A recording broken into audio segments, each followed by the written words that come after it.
Morning, good afternoon, good evening. My name is Pastor Yemi Omogboyega. Yoruba will say, àìbá wọn sí níbẹ̀ làìbá wọn dá sí. That I'm a pastor does not exclude me from matters arising in Nigeria as well as the world at large. This is my little contribution that can make to the upliftment of or betterment of humanity in general. Yes, I can preach and teach and all that.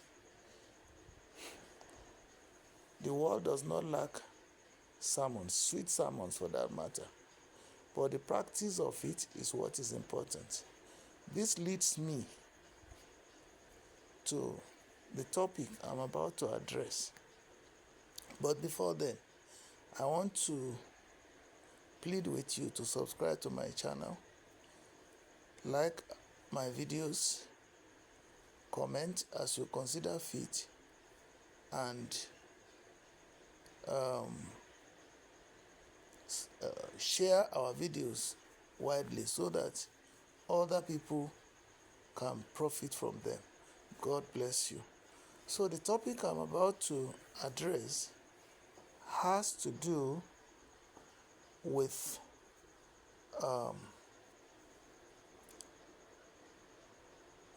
Africa in general, Nigeria in particular, and particularly again, southeastern part of Nigeria. Therefore, I will title it, What Africa and the southeastern part of Nigeria need to be able to attain their God-given destiny in leadership. Now, I want to premise, I know that many of you, particularly those of you who do not believe in the Bible, I know you have so many reasons to justify the fact that the Bible was introduced to us with the right hand, while the Bible was introduced to us with the left hand, while the right hand of those who introduced it to us, the British that introduced to us, held the gun. So it's either the Bible works on our brains or we are shot dead. And that has manifested in slave trade and all that had happened too. But now, you don't want to hear any sermon. You doubt the Bible, just like Awikoko, Rotimi Daniels, finally doubted the Bible, that if there is a Jesus, then that Jesus they are worshipping, that our religious leaders in Nigeria are worshipping, must be a wicked Jesus, because the manifestation of everything that is coming from the Church of God mostly is wickedness. And okay, why am I saying this? I want to tell you.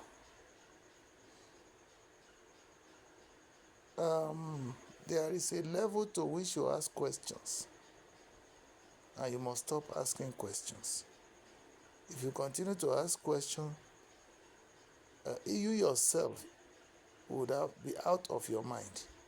For instance, we all have agreed, except those who are free thinkers or who are people that have made up their mind not to, or to become just atheists. Majorly, humanity agrees that there is a God somewhere that created, that we would not have been here by accident. And that being the case, we all allude to the fact that God deserves our worship. acknowledgement, thanksgiving, everything. Then people formed different religions. You have the Isheshe, you have Christianity, you have Islam, you have Judaism, you have Buddhism, you have a lot of religions, everybody trying to identify with this God.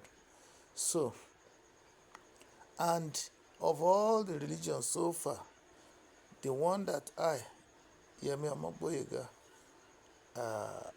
have chosen is Christianity. So you may not agree with me, but I want to tell you, after all my researches, there is no religion that I've found to be truthful, to be more truthful than, though I cannot scientifically prove it. You know, everything about Christian, about religion is faith.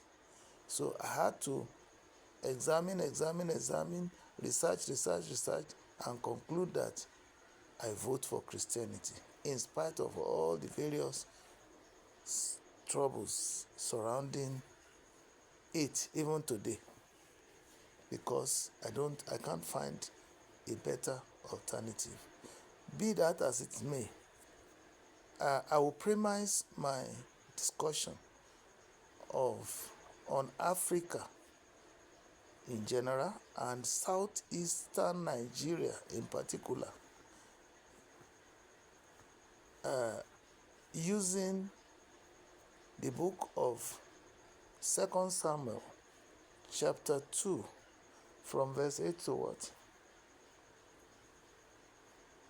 2 Samuel chapter 2 from verse, just a moment please. 2 Samuel 2 verse 8 to 2 Samuel 3. No, 2 Samuel 2, that place you read. 2 Samuel 2 verses 8 to 2 Samuel 3 verse. So, as I did say,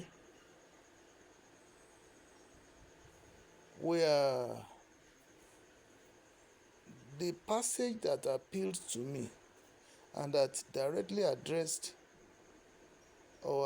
this issue of African independence and southeastern Nigeria becoming the president of Nigeria is the book of 2 Samuel chapter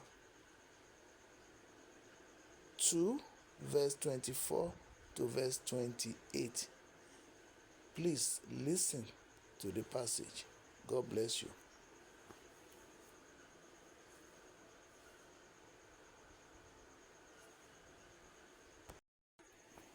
But Joab and Abishai pursued Abner, and as the sun was setting, they came to the hill of Ammah, near Giah, on the way to the wasteland of Gibeon.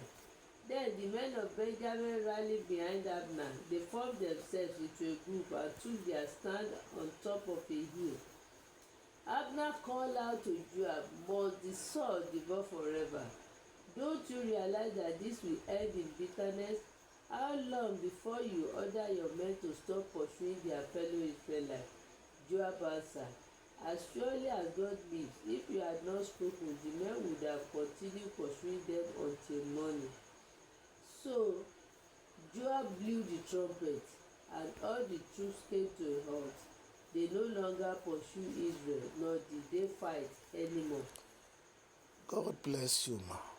Thank you. Now, I'm going to look at two groups here, as I said. I'm looking at Africa as a whole, and I'm looking at southeastern Nigeria on the matter of their becoming the president of Nigeria. Where do I start from now? I think it is better that I start from Nigeria.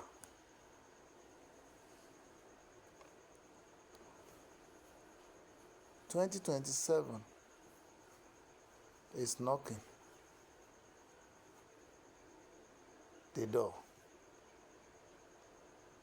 Everybody wants another opportunity to become the president of Nigeria. Everybody, the North, the South. And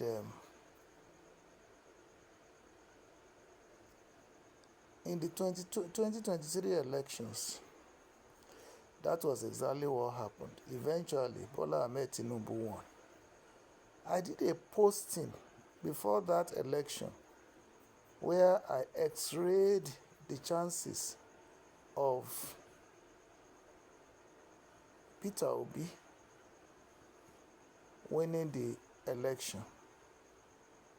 And I did say from that, in that posting then, that if Nigeria is a country where justice is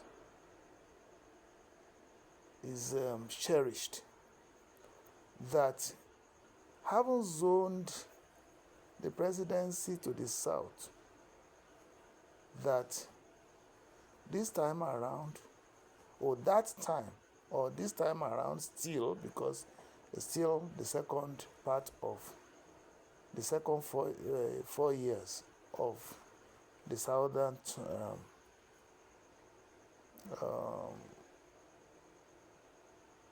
eligibility to produce Nigeria's president. I said, if justice were to prevail, if we want to be fair, if we want to be reasonable, if morality counts in politics, if we truly love one another, genuinely love one another, if we have the spirit of give and take, I said that the Southwest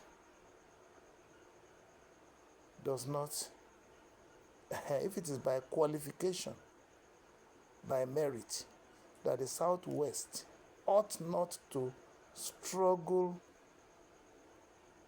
that election with the Southeast.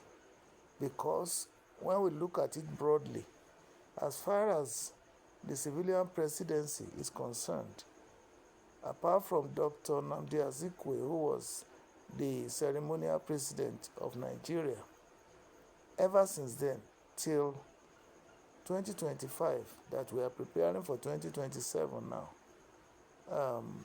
the Southeast has not, under a democratically elected government, has not tasted the presidency. And I said it ought to, even within the Southern eligibility, it ought to have been automatically zoned to the Southeast. But unfortunately, that was not so. Why? In the first place, let's start with the Southeasterners themselves. Peter Obi emerged as the most popular candidate from the Southeast. And even in his own home, the entire Southeast was divided against him. And as a result, he could not garner the magnitude of support that is required from his home base, so that the collective will of the Southeast in one as a front could have been used to woo the Southwest and possibly win the election. That because the Southeast has been so divided. and still remains divided till today. Then number two, unfortunately, like I said, if Nigeria is a country where, truth be told, merit matters, and we are operating on an equitable platform whereby we stick to our own words, it is clear that it was not the turn of the North at all to even present a candidate. We saw what happened to PDP, where Vice President Atiku insisted or did everything he could to wrestle with all the other southern people that wanted to contest in that election. So that again, it was a major factor that divided everything.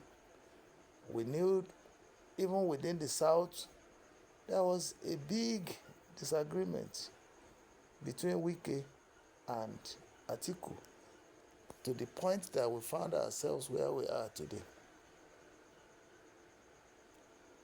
So, in-house, the Southeast is not in cohesion. Then, coming to the other zones, the North is not also helping the matters. Then, Southeast, Southwest too, that ought to leave that position for the Southeast did not. So, it was survival of the fittest. And this is what politics is all about. Personal interests. There is no doubt that for them to come out, one would say that these people love the country. But their eligibility must pass through some tests. Unfortunately, the Southeast was not in unity, and they lost in-house. Then the North did not even help matters, weakening them the more, and the Southwest, that ought not to even participate at all, came in. Now, let me tell you, what is the major factor that made both the North and the Southwest to feature candidates in this election? No matter whatever love we may think that all these our leaders have for the nation, I want to tell you, the North and the Southwest featured candidates because of the personal interests or personal ambitions of Atiku and Bola Ahmed Tinubu, who have been doing everything possible to become the president of Nigeria. Because of those personal interests, then both the Southwest and the North sacrificed the Southeast's opportunity. They jeopardized it. And then, like I said too, the Southeast herself jeopardized her own chances because they were not together. And then it is understandable. I want to tell you, it is understandable, because the reason is this. If Bola Ahmed Tinubu did not contest for the Southwest and Atiku did not contest for the North, definitely by the time the Southeast, assuming that Peter Obi was the most justified candidate for that position then, if Peter Obi had come in and spent 2 terms of 8 years, which will end in year 2031, both Atiku and Bola Ahmed Tinubu, not even by reason of death, but by their age, would have been automatically disqualified. So none of these two people wanted to lose that opportunity of realizing their lifetime ambitions to become the president of Nigeria. So they wouldn't back down for anybody. And now, the same game is repeating itself now. Peter Obi has looked at it that now the chances of the South, which is for both the Southeast and Southwest, is this time. Now, if Bola Ahmed Tinubu spends 8 years and by the time Bola Ahmed finishes in 2031, then both Peter Obi, Atiku, and Bola Ahmed would have been in the same category, because Peter Obi would have added another 4 years 6 years to his present age. I think he's about 64 now. If you had another 6 years to that would have made him 70 years old. So he would have been in the categories of both Bola Ahmed and Atiku. So the three of them would not have been justified to want to become the president of Nigeria. And let me now, so everybody is now struggling. Bola Ahmed Tinubu want to, by the time Obi would have been 70 years old, and it is now the turn of the North to produce the president. Definitely, the North will not compromise their position. All right? The North will not have compromised their position. They will never allow the South to win any election. So that would have added another 8 years to the life of Peter Obi. Peter Obi would have been 78 years before it will come to the turn of the South to produce the president of Nigeria. So it is not, like I said, Peter Obi himself at 78 he wouldn't have the strength to even contest. Even if he does, even if he wins, he probably will not be able to deliver. Because I remembered Baba Awolowo was 78 years when he died. Not even as a matter of death for Peter Obi. May God spare his life to live as long as the Lord God Almighty would have assigned to him the number of days. But I remembered I had a dream shortly before Baba Awolowo passed on to glory. In that dream, I saw that Baba Awolowo became the president of Nigeria. Everybody was rejoicing, especially in the southern part of Nigeria. And I now saw his convoy on the Mosalashi Mushin. Those of you who are familiar with Lagos, where you climb bridge from Palm Grove or so, and you turn towards Ojo Elegba, you will cross Moshalashi, and then before you come down, then go head towards Ojo Elegba. I too was at what do you call that place now? After Idioro. Can't remember. Where Fela family property is. Is it not Olosha? After Olosha, before going to Yaba, Moshalashi, but I was along the road there. Everybody was watching, and the convoy of Baba drove heading towards Lagos Island, and I saw the man, and I saw him. We were rejoicing, and I too was inclusive. I was rejoicing that, hey, finally, Baba became the president of Nigeria. Now, something occurred to me in that dream. I saw Baba,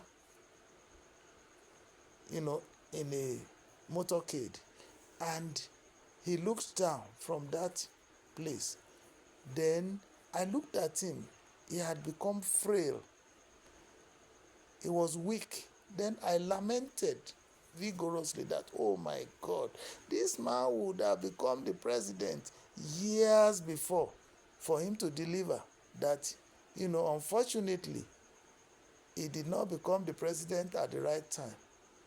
Time and chance did not work in his favor. By the time they had the chance, the time did not favor him to win. By the time he did not have the chance to perform, time now favored him to win. So I said, this is a contradiction. I just lamented in that dream, and I woke up. About 3 days after, the announcement was made to the fact that Baba Awolowo was dead. Whatever that meant, what I'm saying is that by the time Peter Obi is 78, Atiku would have been, I don't know, maybe 90. Bola Ahmed Tinubu would have been about that 92 or more. So, the three of them would not have been qualified to become the president of Nigeria. So, I just lamented and woke up. And the man finally was dead. So everybody is pursuing their personal ambition to just become the president of Nigeria. There is no doubt, like I said, the three of them had the opportunity. They love Nigeria. All of them love Nigeria. But time and chance is what is working against them. So they have to violate the rule of merit, the rule of equity, the rule of justice, just to get there. So it is the survivor of the fittest that they all resorted to. And you can see that because they are in this kind of pattern, you see that they are not united. We just read the story of Abner and Joab and Abishai. The story had it that Abner, the commander in Saul's camp, and Joash and Abishai in David's camp, they were warring just as Tinubu, Atiku, and Obi are warring today to vie for that position. And they were warring. Abishai and Joab this time were pursuing Abner. But all along the line, Abner he came to the realization that this is a wasted effort. That there's no need for all this bloodshed. We have killed ourselves enough, and we are all Israelites. Why are we?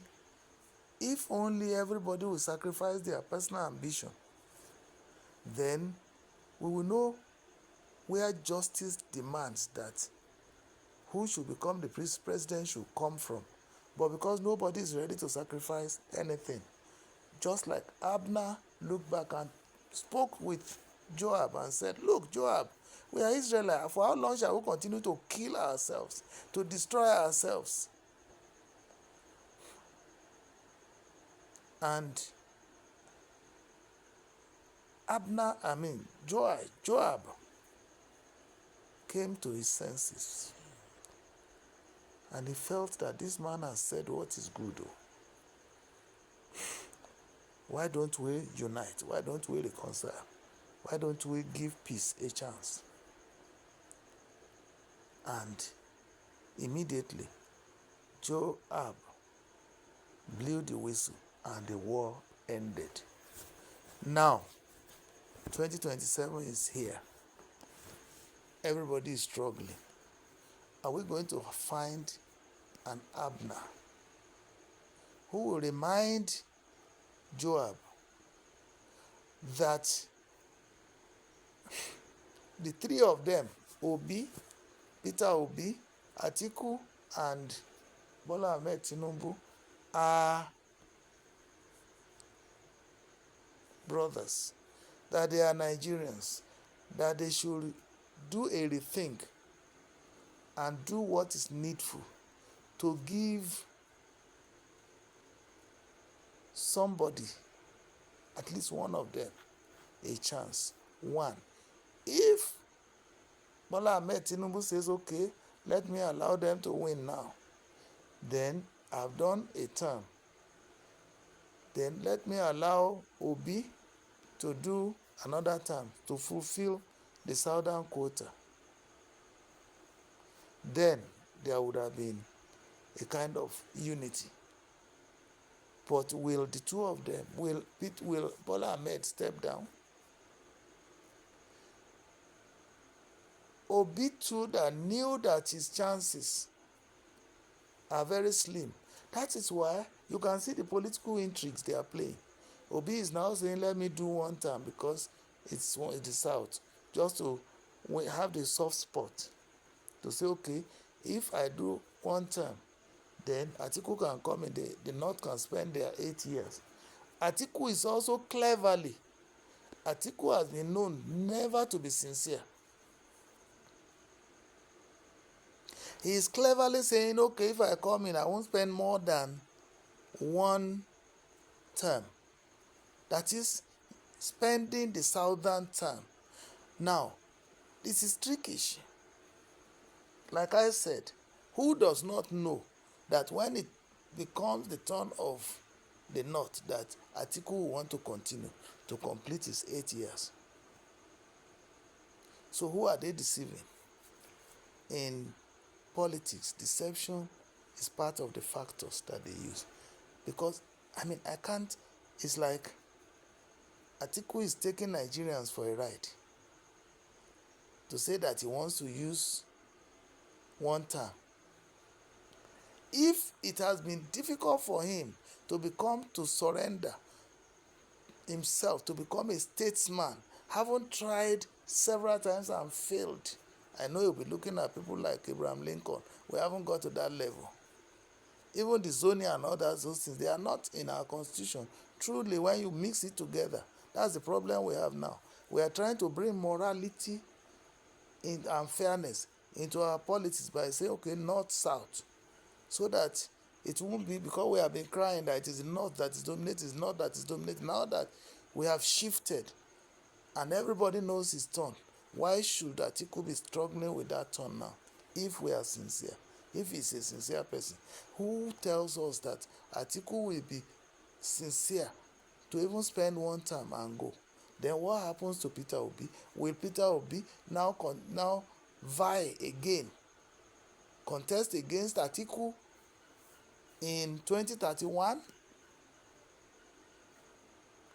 Or after finishing the first term, apart from the fact that he himself would have become very old, not too strong or not too fit to hold that position. So you can now see the intricacies. Everybody is playing their own games. But now if you ask me today, what do I think the position will be? What are the chances of Bola Ahmed winning, or the chances of Atiku winning, or the chances of Peter Obi winning, even if they all contested in the 2027 elections? One, let me take Atiku. To me, whether Atiku goes to ADR, ADC, PPP, whatever it is, Atiku's time has elapsed unless God caused something to happen in the camp of APC and in the camp of wherever Obi happens that will make people to vote maybe sympathetically or in protest for Atiku. There is no way Atiku can become the president of Nigeria. Yes, now Buhari is gone. The votes will be divided. The votes of Buhari, some will go to Atiku. But even from all indications, you see that since Buhari did not decamp to any other party before his death, and he continuously supported Bola Ahmed Tinubu, many of his followers will be loyal to, will still remain loyal to Bola Ahmed Tinubu. That's another factor that will influence whose chances. So, Bola Ahmed Tinubu is winning there. Then, Atiku is losing. Obi is losing there. Now, if you look at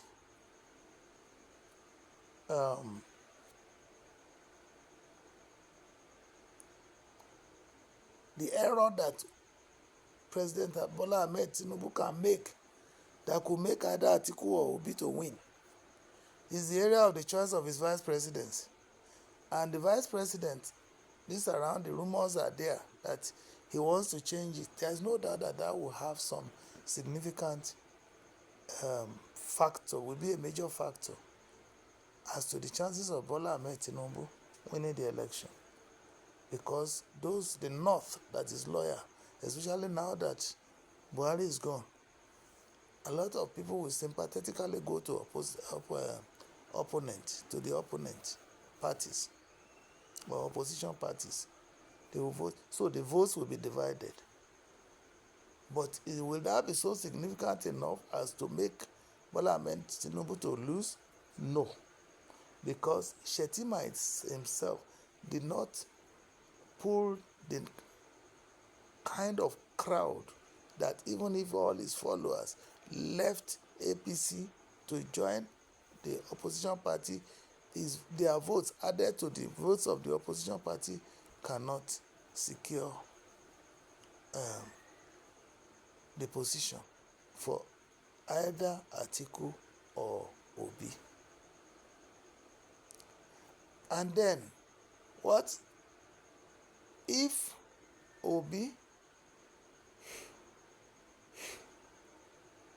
will win Nigeria? In the first place, he will first of all win his own people. And that's why I keep saying that the Southeast needs to go home, back to the drawing board, and have a united front. Without unity, it will take God knows when for the Southeast to produce a president in Nigeria under a democratic dispensation. Because the North, they are united. The South, when I say the South, especially the Southwest, they are united. It's only the Southeast that is not united. Because you know that Bola Ahmed Tinubu could not have won the previous election. Even though if the Southwest did not finally changed their mind to feature him.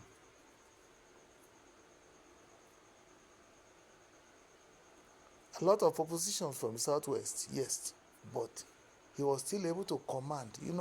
Yoruba people has this when the chips are down, they will back their people. But Southeast people, they don't do this. So when will this happen? And without this unity, they cannot get to that position. Unless we are talking of what should not be talked about in the present day dispensation of politics. It's what the entire world hated. Unless we are going back to that. And if that, for any reason, happens in Nigeria, we will be set back many years. There is nothing, honestly speaking, no matter how attractive, effective, qualitative, loving, caring, that method is as a form of leadership in any country. They always set the hands of the clock backwards. And what are we talking about? It will take a long time for us to return to the acceptable political method, that is democracy again. So that would have taken us backwards. I just pray that that does not happen in Nigeria again. So I think the Southeast should stop undoing themselves. And there cannot be disunity amongst them and thinking that they can become the president in Nigeria, because it's a game of number. Politics is a game of number. They will have difficulties gaining so much from the north to be able to win. South also will always take advantage. The Southwest will always take advantage. Where their wall is opened, the lizard will enter and they will continue to be deprived. That's what pains me most for the Southeast, because they are the one that are undoing themselves. Why not one time do like Abner and say, we are all once, we are doomed, we won't get there unless we cooperate, and then decide to cooperate, even for once, to give it a trial. And for Bola Ahmed Tinubu, he wants to finish his term. The power of incumbency will also count for him. Let me tell you, Peter Obi's vote of the other time can never repeat itself again anywhere in Nigeria. Just pray for Bola Ahmed Tinubu not to do anything that will really be so significant, a kind of mess up that would be so significant as to draw the ire of the people against him, to anger of the people against him, like it happened during the period of Baba Otedola in Lagos. It was a typical thing that happened that brought Obi to that level of limelight in Lagos, for him to win Lagos. It was a protest vote. But the Southerners now are more calculated, better organized. They will rather, this time around, even if Bola Ahmed Tinubu messes up, they will rather vote for their own. And by the way, Bola Ahmed Tinubu, yes, it's a difficult, a tough office. Anybody who is there cannot perform any magic. I don't think he's doing badly. He may have flaws. He has his flaws.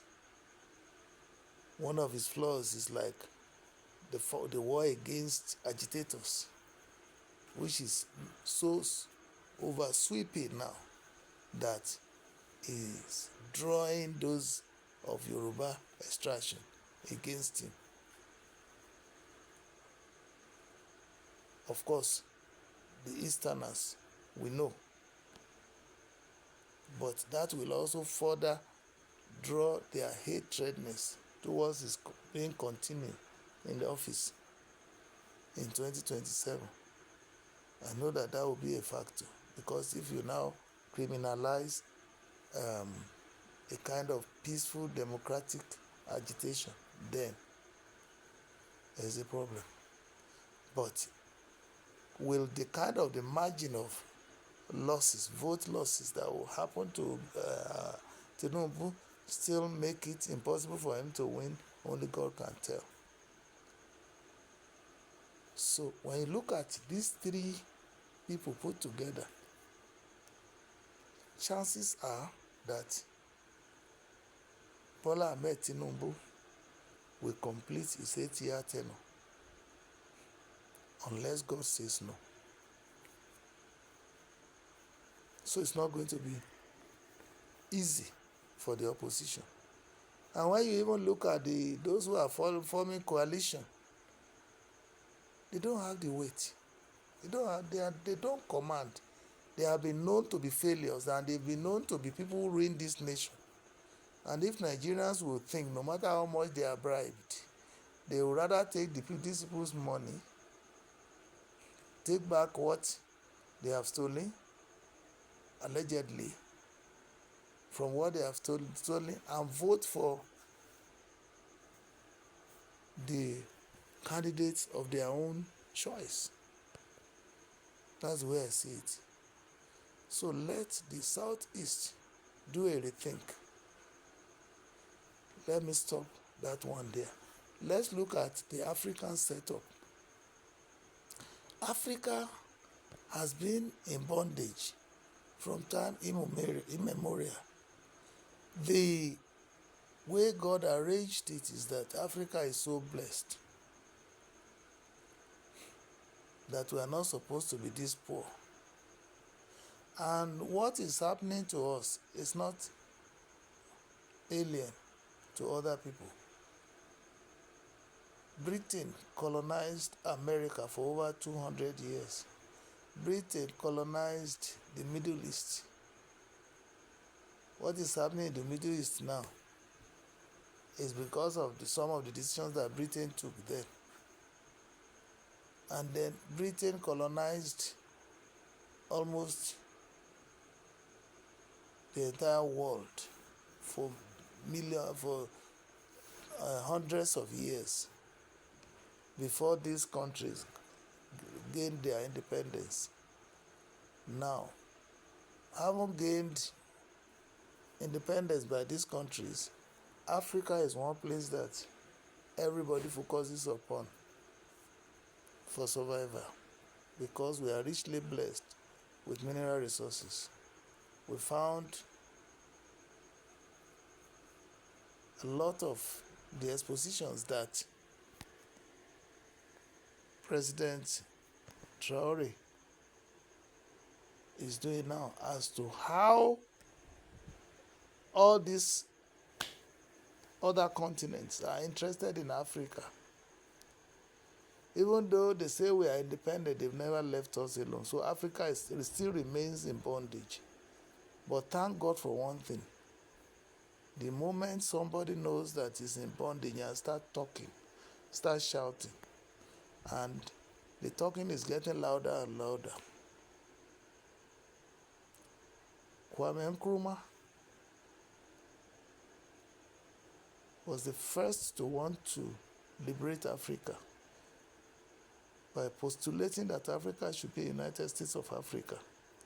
But instead, of course, the people will not give us this liberation on a platter of gold. They are doing everything. He was wiped away. Muammar Gaddafi raised up the alarm again and said, we will remain in bondage, that we are not supposed to be laughing, we are supposed to fight for our independence. Also proposed United States of Africa. Was taken down.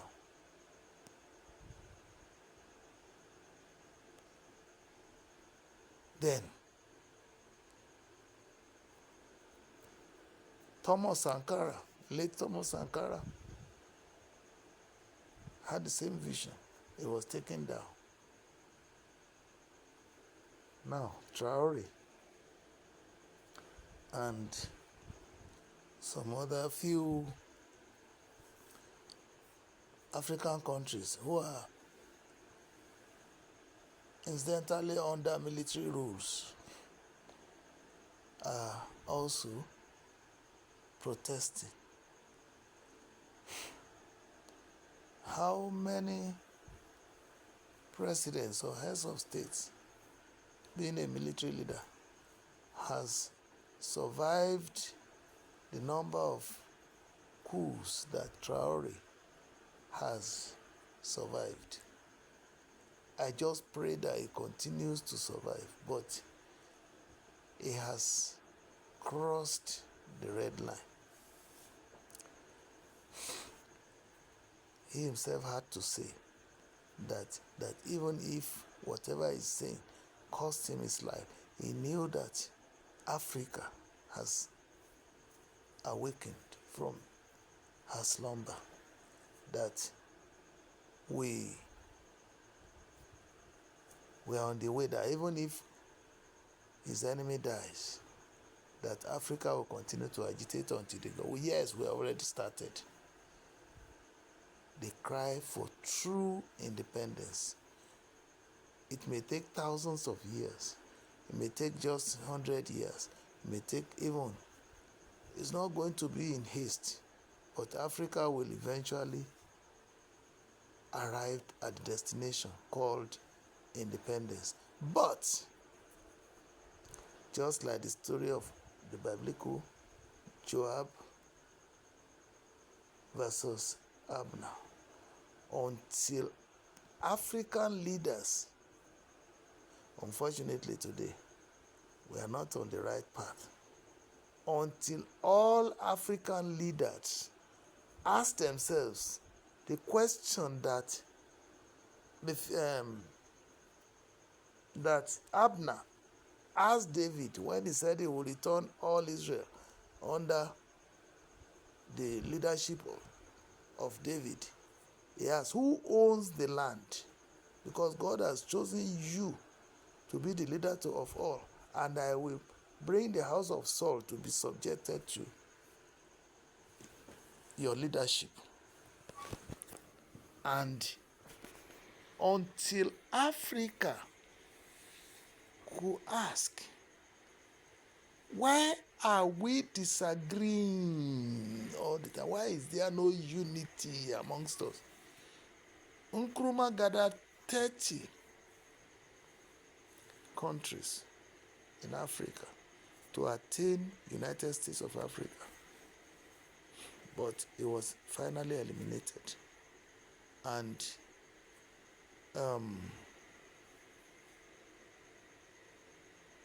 before Muammar Gaddafi and Thomas Sankara and all of them are saying the same thing, but they were all kind of taken out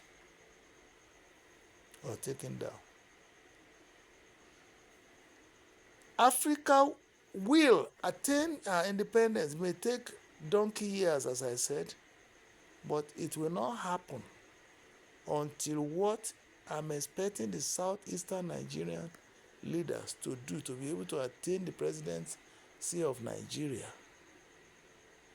until they do what I want them to do.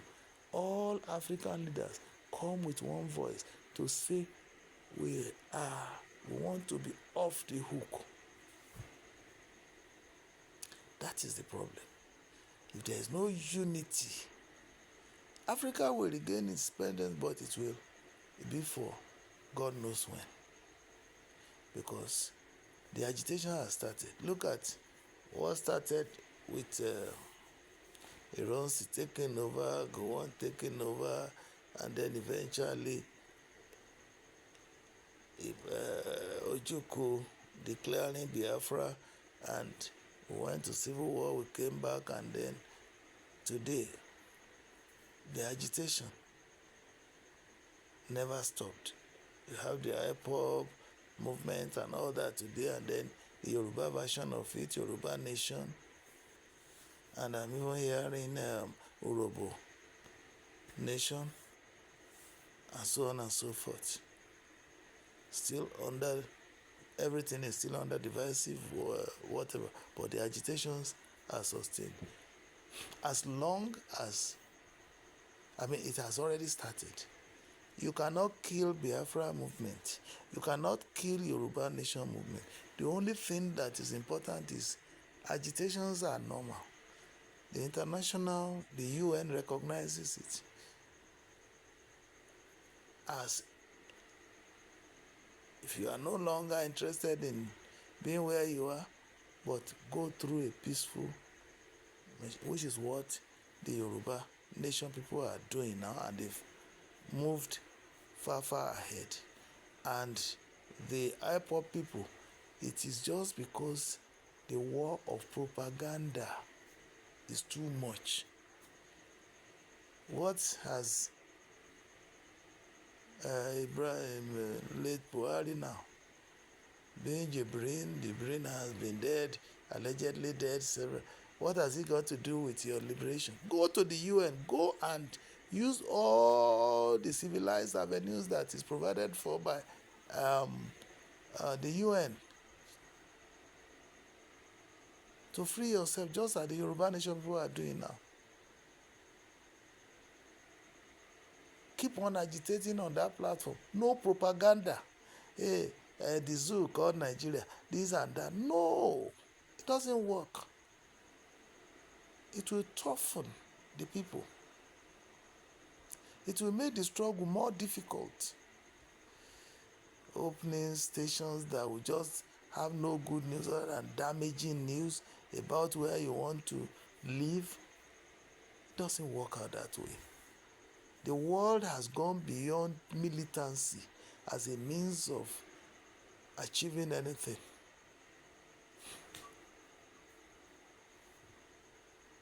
Rather, go through the normal avenue. You can now see that if we all adopt this, those who made that provision for you to be able to be on your own, they are wise. And there are ways of going about it. When President Bola Ahmed Tinubu made a sweeping statement that seems to include the Yoruba Nation agitation, they will go to court, international court. Nigeria will be forced to negotiate with these agitators one day, but the method must be cool, calm, civilized. And of course, you even know that those who are our colonizers will not want it to even happen because they are benefiting from what we are doing today. So it's going to be a long struggle. So in summary, Southeast needs to do a rethink on its approach to everything. The presidency, 2027, and so on. If they don't have a united front that could back Obi up,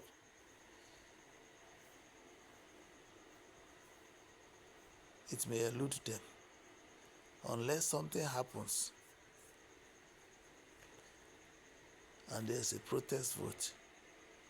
And I'm sure Bola Ahmed Tinubu will now want something to happen that will jeopardize his chances. Atiku is out already. He's not a credible candidate. Morally, legally, equitably, he's not. And you can now see that Obi and Atiku cannot be in the same party now. That was what happened that made Obi to leave PDP to go on to Labour Party. And the same thing is happening now. Even if Obi went back to the PDP, he will not command the level of votes that Atiku commanded there that time. Whereas if Obi remains in PDP, in Labour Party is not a popular party. All that Obi got was agitated by those who are agitating against President Bola Ahmed Tinubu, which he has overcome, he cannot garner such votes anymore. Let them go and do a rethink. The chances of the Southeast producing president in Nigeria, the way things are going amongst themselves and among the larger zones, the other zones, very slim and very remote. May God help them. Truth be told, unity is what they need from the grassroots, from the Southeast first, before trying to woo others to join them. Let me tell you, when it is the turn of the South again, Southwest will feature candidates. Against, it will now be like it's just North and Southwest. May God help Nigeria. May God help Africa. African leaders is a tough work. I don't know how, unless God raise somebody special, that the whole of 54 African countries will respect. And whereas, what they need? That is what they need. Otherwise, our exploiters will continue to exploit us. For how long shall we continue to do this? This is my own thoughts, my own little contribution to the discussion, the conversation as to how Southeast can integrate well into Nigeria, or how Africa can free itself from the bondage that we are in now. No matter how long, hope is not lost. We shall get there. What are your own views? God bless you. You can see that there is need for us to share this message across to all Nigerians and all Africans, particularly our leaders. Unity is inevitable if we must get to our promised land. God bless you. Once again, my name is Pastor Yemi Omogboyega. This is my contribution. I don't have to aspire to become the president before I can advance the cause of humanity. In my little way, let this be on record. Thank God it is there for years to come. This is my sacrifice to the African continent. This is my sacrifice to my dear Nigeria, particularly my disadvantaged ethnic group in Nigeria, the Igbo people. May God help us all. Bye. Please share, pass your comments. Fair comments, please. It's easy to criticize somebody, but think constructively before you criticize, and criticize constructively. Because I know that the obedience people, I hope, we change that militant attitude and discuss issues and get to the root of matters, and there lies the progress for all of us. Bye.